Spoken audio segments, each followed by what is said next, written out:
everybody, I am JD the Artsy-Rose, and I'm very sorry that I didn't post up the last episode, the episode that I should have posted, or that I didn't post up 2 episodes like I said I would. Apparently the video had crashed right as I was in the up next, and I had to repeat the episode over, so let's get it over with. Fortunately, I was able to salvage the last episode, which was great. Ayu doesn't seem to have returned to the estate. That fool. Where has he gone off to? Well, you know, Ayu is not a child. I'm sure he's alright. I sure hope so. Let's forget about Ayu for now. If we're going to list up our priorities, Yamino's curse is number 1. Yes, you're right. Yayoi quickly shakes his head and nods. So, how about we revisit the idea of destroying the symbols? I read everything I could find that might be relevant to the curse written on the scroll. And it does seem like that the curse can't be fulfilled without the existence of the symbols. The symbols are only entities that happen to exist where they do. It's true that samurais and ninjas receive power from the symbols, allowing us to freely use our skills. But that's only receiving a small portion of their power. It's not like we could lose our own strength without them. In other words, even without the symbols, we ninjas won't disappear. And samurai, because you're apparently a samurai last I checked. Yayoi stops there and lets out a long, breathy sigh. Yamada Island defies the symbols and reverse them with the utmost importance. But that doesn't necessarily mean that the act of destroying symbols would be a crime.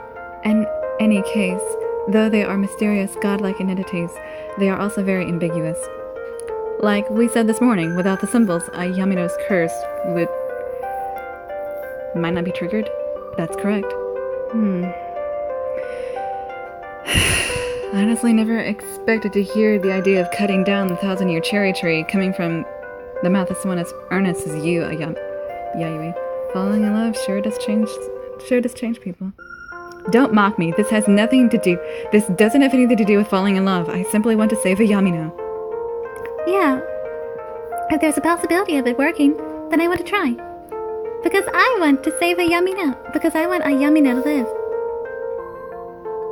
But I'm also concerned about Ibuki. He seems like he's got a whole bunch of secrets that we don't know anything about. We all nod deeply in agreement. The way he talked, it did sound like he knew something. And he mentioned something that we didn't need to know. Also, I'm curious about the Hidden Village.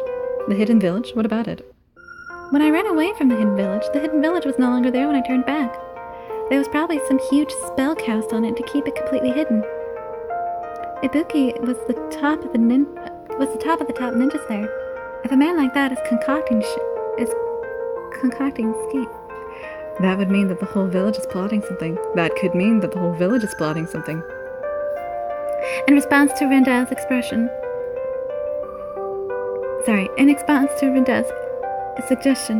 Shiraya nods with a humble expression. I don't know for sure, though. That was just a theory. No, I think you're on the right track, considering you were there yourself. Yayui's praise makes Shiraya smile somewhat bashfully. Then finding out more about the Hidden Village is the way to go. But where is this village?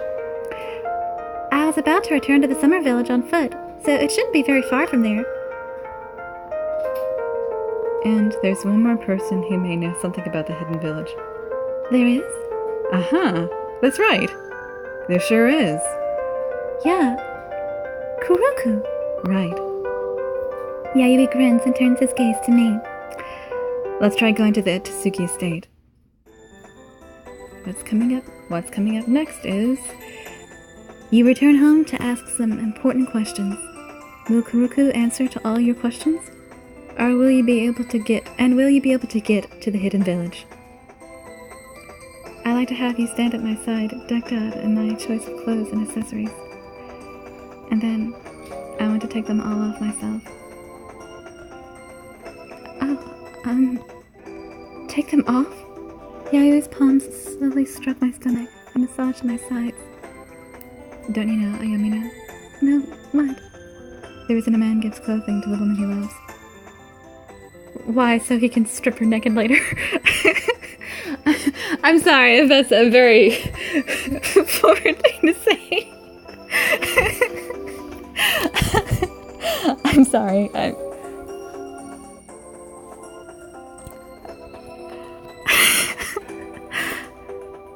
How could we expect Ayu to leave the journey? He joined us previously, but that was before he went separate way. How can we know what's on his mind? I do want to know what Ayu is up to, but I'm afraid that we won't make any appearance. Hey, Kiku! What can we do about this? What can I do about this? Are we not going to appear? How could this happen? We don't know it yet. Would it help if I mentioned your appearance in these next chapter previews? Oh no, please don't. That's not the point! Yeah, all I want is to be of Ayamina's help. Is there any way we can meet up with Yamino and the rest? Huh? What was that? Could it be a carrier pigeon? You're right! Isn't it Shirya's?